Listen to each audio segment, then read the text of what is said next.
Ang maganda sa LiveGold, no, kahit nag-decide ka maghinto sa subscription mo, ikaw lang nakakalam kung anong talagang dahilan, no? Pinatukan ka ng doubt, nainis ka sa upline mo, nakalimutan mo, whatever.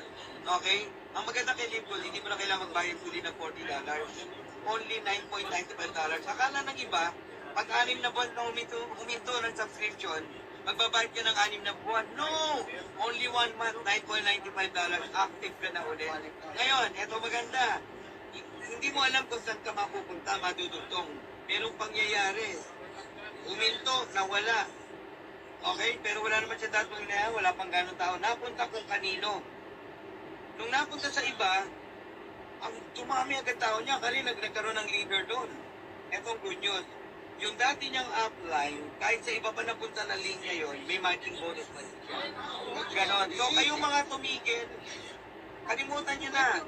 Forget the wrong decision. Ang importante, mag-decide ka ng tama ngayon, hindi mahuli ang lahat.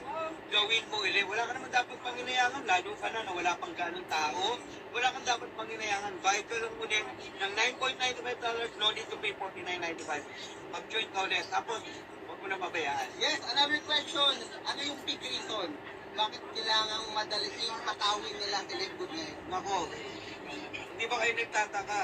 Ito lang ang kumpanya in a matter of 1 year, 1 million plus members. Itong another 1 year na parating, 3 to 5 million ang target ni Ben Klinsky. Ang tanong, sasabay ka ba o hindi? My next question, ilan ang magiging tao mo sa 3 to 5 million?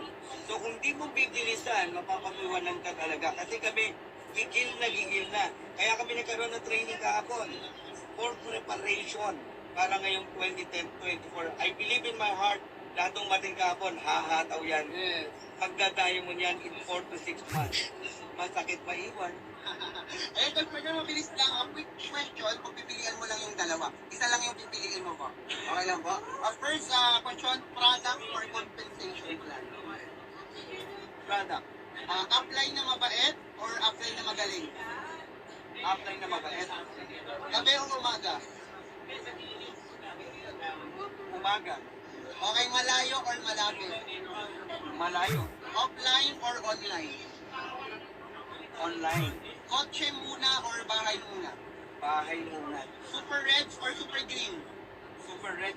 Part-time or full-time? Full-time. Last question po, mag-isipan niyo po, huwag kayo mag-pressure. Bilang kayo po ang pinaka-grand upline dito sa Philippines, no? Pipiliin niyo po ba? Sex or chocolate? Sex.